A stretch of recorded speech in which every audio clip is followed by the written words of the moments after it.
पुस्तक का नाम समाज निर्माण के कुछ शाश्वत सिद्धांत। लेखक पंडित श्रीराम शर्मा आचार्य। ऑडियो 1। देश की प्रगति का आधार ग्रामीण विकास। अंधानुकरण करना एक बात है और प्रगति के लिए परिस्थितियों के अनुरूप दूरदर्शी योजना बनाकर चलना सर्वथा दूसरी। किस व्यक्ति अथवा समाज की प्रगति कैसे हुई, कौन राष्ट्र कैसे समृद्ध बना, उनके अध्ययन विश्लेषण से उपयोगी प्रेरणाएं ली जा सकती हैं। साथ ही मूलभूत विशेषताओं, प्रामाणिकता आदि को अपनाकर प्रगति पथ पर अग्रसर हो सकना संभव है। पर यह सोचना दूरदर्शिता युक्त है कि किसी राष्ट्र विशेष की योजनाओं का अंधानुकरण करके अभीष्ट उद्देश्य की आपूर्ति हो सकती है।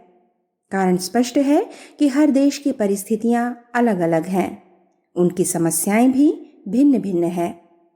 भौगोलिक एवं सामाजिक दृष्टि से भी भिन्नता दिखाई पड़ती है। अतएव यह आवश्यक नहीं है कि एक देश जिन योजनाओं तथा कार्यप्रणाली को अपनाकर समृद्ध बना है, दूसरा भी ठीक उसी पद्धति का अनुकरण कर भौतिक दृष्टि से संपन्न बन जाए। उदाहरणार्थ, व्यापक औद्योगिकरण से यूरोप तथा एशिया के कितने ही देशों ने अपनी समृद्धि बढ़ाई है। विशालकाय उद्योगों से संपन्न देशों की प्रदूषण जन्य एवं यांत्रिक जीवन की हानियों को नजरअंदाज कर दिया जाए तो इतना तो कहना ही पड़ेगा कि वे एकाकी भौतिक सफलताएं अर्जित करने में सफल रहे हैं। जापान, फ्रांस, अमेरिका, पश्चिमी जर्मनी, इंग्लैंड, कनाडा आदि देशों में विशालकाय औद्योगिकरण सफल रहा है, पर यह सफलता मात्र अस्थिर समृद्धि बढ़ने तक ही परिसीमित है। सर्वांगीण विकास की बात तो उनके लिए भी अभी लाखों मील दूर है। तो भी भौतिक सफलताओं के लिए इन देशों ने जिस कर्मनिष्ठा, श्रमशीलता का परिचय दिया, वह प्रशंसनीय तथा अनुकरणीय है। इन देशों में कुल राष्ट्रीय वार्षिक आय का एक बड़ा भाग उद्योगों से प्राप्त होता है। कृषि का प्रतिशत 1/4 से भी कम है। अपने देश की परिस्थितियां भिन्न हैं। यह देश कृषि प्रधान है। 80% व्यक्ति देहातों में निवास करते हैं, जिनमें से 60% की आजीविका का साधन कृषि है। देश की कुल वार्षिक आय का 50% भाग कृषि से आता है। 50% में उद्योग, परिवहन आदि सभी सम्मिलित हैं। दुर्भाग्यवश आय के प्रमुख स्रोत कृषि जैसे प्रमुख तंत्र की अधिक उपेक्षा हो रही है। महात्मा गांधी इस तथ्य से भली भांति परिचित थे कि भारत की 3/4 आबादी 7 लाख गांवों में बिखरी हुई है। उसके विकास का प्रमुख माध्यम ग्रामोत्थान कृषि तथा कृषि से जुड़े छोटे छोटे कुटीर उद्योग हो सकते हैं। पश्चिमी औद्योगिकरण का प्रभाव देश पर भी हावी हुआ तो प्रगति में बाधक सिद्ध होगा। कृषि तंत्र के आधुनिकीकरण तथा ग्रामोद्योगों के प्रचलन पर उन्होंने जोर दिया। इस कार्य के लिए उन्होंने प्रबुद्ध वर्ग को आंदोलित किया। सामयिक प्रतिक्रियाएं भी हुई तथा कितने ही सुशिक्षित प्रबुद्धों ने देश की प्रगति के लिए ग्रामोत्थान के कार्यक्रमों में अपनी आस्था व्यक्त की। स्वतंत्रता आंदोलन की भांति ही ग्रामोत्थान को अपना प्रमुख लक्ष्य माना तथा पूरी निष्ठा के साथ इस कार्य में लगे रहे। J.C. कुमारप्पा, D.R. गैडगिल, विनोबा, धीरेन्द्र मजूमदार आदि ने तो इस कार्य में अपना जीवन ही खपा दिया। पर यह आवेश कुछ सीमित व्यक्तियों तक सीमित समय तक रहा। इसके बावजूद भी आश्चर्यजनक परिणाम निकले।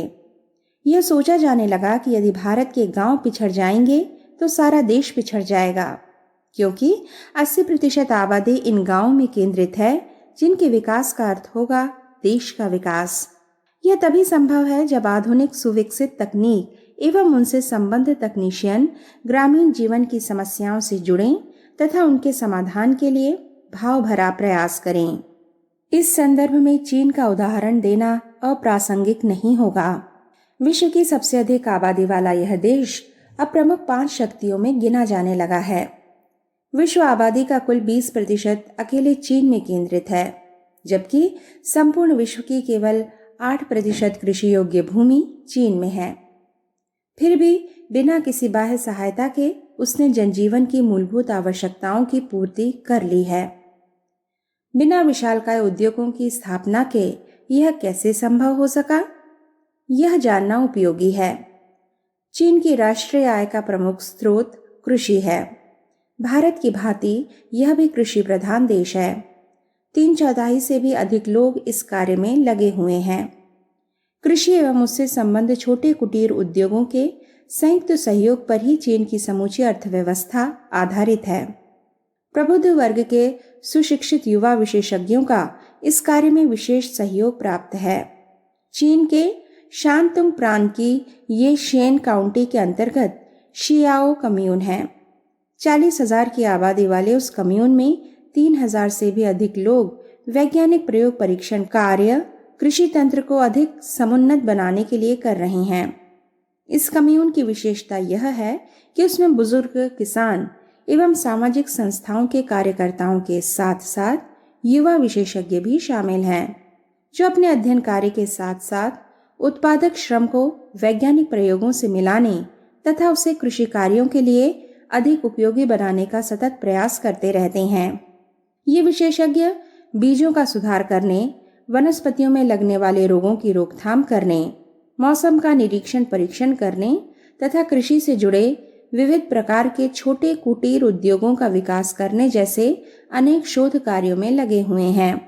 विभिन्न कम्यूनों में अनुभवी बुजुर्ग किसानों के साथ युवा तकनीशियनों को कार्य करते चीन में स्थान स्थान पर देखा जा सकता है। पिछले कुछ दशकों का परिणाम है कि चीन की कृषि योग्य भूमि की उत्पादकता 60% बढ़ी है तथा दैनंदिन जीवन की वस्तुओं की उत्पादकता 180%। इस तरह विशालकाय उद्योगों की स्थापना से दूर रहते हुए भी कृषि तंत्र के समुचित विकास तथा छोटे कुटीर उद्योगों की स्थापना से चीन ने आत्मनिर्भरता की स्थिति प्राप्त कर ली है। दूसरी ओर भारत में जहाँ की कृषि एवं उद्योग का मिलाजुला तंत्र है, प्राकृतिक अनुकूलताएं भी अधिक हैं, तो भी अपेक्षित प्रगति नहीं हो सकी है। विकास कार्यक्रमों का गांव में निवास करने वालों को विशेष लाभ नहीं मिल सका है। कृषि जैसे समृद्धि बढ़ाने वाले प्रमुख स्रोत की ओर प्रबुद्ध वर्ग की युवा विशेषज्ञों की विशेष अभिरुचि नहीं दिखती। एक मनोवैज्ञानिक धारणा सुशिक्षितों के मन में यह भी बनी हुई है कि कृषि जैसा कार्य छोटा है तथा ऑफिसों में नौकरी करना बड़प्पन का परिचायक है। फलस्वरूप देखा यह जाता है कि गांव में रहने वाले युवक जब सुशिक्षित होकर कॉलेजों से निकलते हैं तो शहरों की ओर भागते और बाबूगिरी की नौकरी की मांग करते हैं। चाहते तो ग्रामीण परिस्थितियों में ही अपनी शिक्षा का नियोजन करके आजीविका के कितने ही छोटे मोटे स्रोत कुटीर उद्योगों के माध्यमों से कृषि कार्य के साथ साथ निकाल सकते थे। इससे उनकी तो आजीविका चलती ही, पर गांव की प्रगति का मार्ग भी प्रशस्त होता।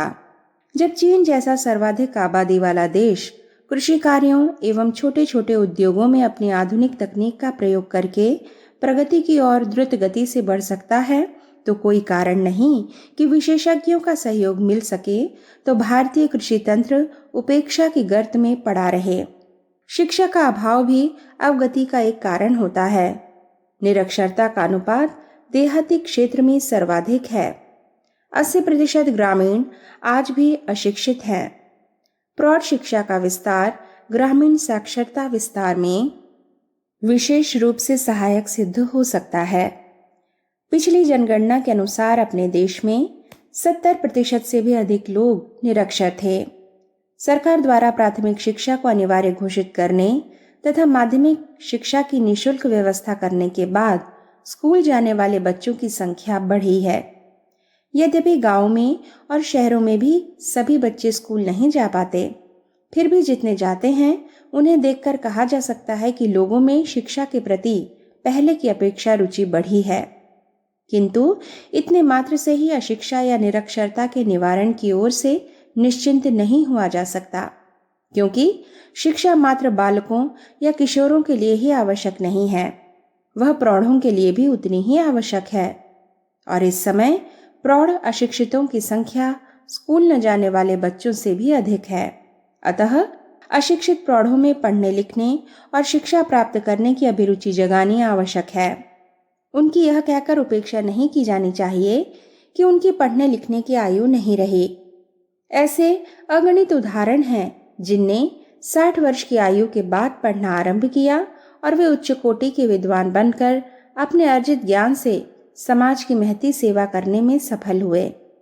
इस दृष्टि से निरक्षर वृद्ध व्यक्तियों को भी साक्षर बनाने का प्रयास किया जा सकता है और जिनकी आयु अभी 30-40 वर्ष है, उन्हें तो अभी भी कम से कम 20-30 साल और काम करना है।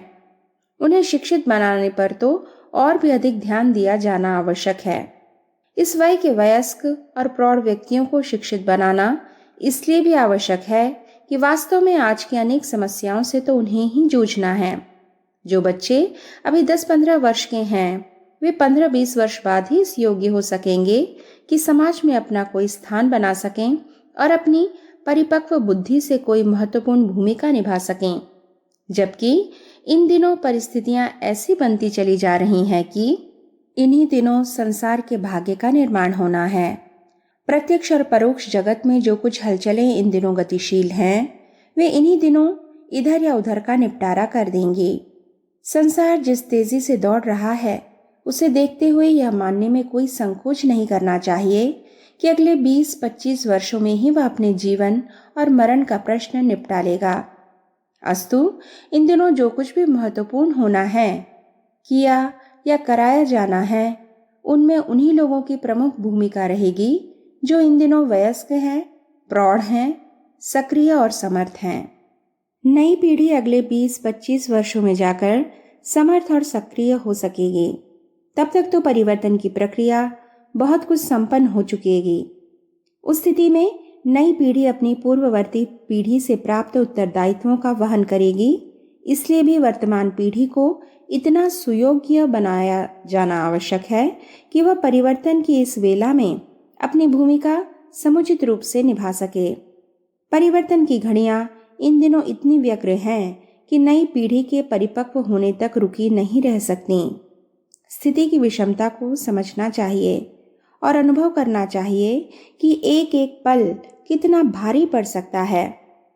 महामारी फैलने पर जिसमें जितनी योग्यता होती है और जिसके पास जितने साधन होते हैं, वह उतनी ही योग्यता और साधनों को लेकर विपत्ति से निपटने के लिए जुट पड़ता है। इस दृष्टि से विचार किया जाना चाहिए कि आज की स्थिति में नई पीढ़ी का इंतजार करते रहना क्या उचित है? स्पष्ट उत्तर नहीं में मिलेगा और यही आवश्यक प्रतीत होगा कि जो जहां है वह वहीं से आसन्न संकट का समाधान करने के लिए तत्पर हो जाए। प्रौढ़ शिक्षा को इसी प्रकार आज की और अभी की अनिवार्य आवश्यकता मानकर उसे सबसे अधिक महत्वपूर्ण समस्या की तरह हल करना चाहिए, क्योंकि इस शिक्षा का परिणाम कुछ ही समय में सामने आ सकता है, जबकि स्कूल जाने वाले बच्चों की शिक्षा का परिणाम और लाभ प्राप्त करने के लिए 10-15 वर्षों से कम इंतजार नहीं करना पड़ेगा। अतएव वयस्क स्त्री पुरुष के लिए प्रौढ़ शिक्षा की योजना तत्काल बनानी चाहिए और उसे तुरंत कार्यान्वित करना चाहिए। इसके लिए प्रत्येक शिक्षित व्यक्ति को आगे आना चाहिए तथा समाज का विद्या ऋण चुकाने की आवश्यकता अनुभव करनी चाहिए। शिक्षित व्यक्तियों को यह प्रेरणा दी जाए कि हजारों भूखों के बीच बैठकर मिष्टान्न पकवान का आनंद लेना जिस प्रकार निंदनीय है, उसी प्रकार इस देश में 67.5 करोड़ जनता में से 47 करोड़ के लगभग निरक्षरों के बीच रहकर शिक्षा का, विद्या का लाभ अकेले उठाते रहना निष्ठुरता का द्योतक है। शास्त्रों में कहा गया है कि कंजूस धनवान जो अपनी संपत्ति की एक पाई दूसरों के लिए खर्च नहीं करता, वह मरने के बाद गड़े हुए धन पर सांप बनकर बैठता है। उसी प्रकार विद्यादान में कृपणता बरतने वाला व्यक्ति ब्रह्म राक्षस कहलाता है और परमात्मा के दरबार में निष्ठुर कहलाता है। शिक्षित व्यक्ति ब्रह्म राक्षस और निष्ठुरता का कलंक अपने माथे पर न लगने दें और इस कलंक से बचने के लिए विद्या दान करें। अशिक्षितों को शिक्षित बनाएं। इसी प्रकार अशिक्षितों को समझाना चाहिए कि शिक्षा के बिना ज्ञान के नेत्र नहीं खुलते और निरक्षर व्यक्ति की गणना एक प्रकार से अंधों में ही की जाती है। जो यह सोचते हैं कि पेट भरने को मिल जाता है, फिर पढ़ने से क्या लाभ। यह तर्क देने वाले इस भ्रम में रहते हैं कि पढ़ने का अर्थ नौकरी करना है। जहाँ कहीं भी यह भ्रम हो, उसे दूर किया जाना चाहिए। इस जड़ता को उखाड़ना चाहिए और समझाया जाना चाहिए कि शिक्षा अंतः चेतना को विकसित करने की प्रथम सीढ़ी है। निरक्षर व्यक्ति को संसार में विद्यमान अमृत जैसे बहुमूल्य ज्ञान से वंचित रहना पड़ता है। बिना कपड़े पहने नग्न ही बाहर निकलना जितना लज्जाजनक है, अशिक्षित रहते हुए अपनी बौद्धिक नग्नता का प्रदर्शन करना उससे कम लज्जाजनक नहीं।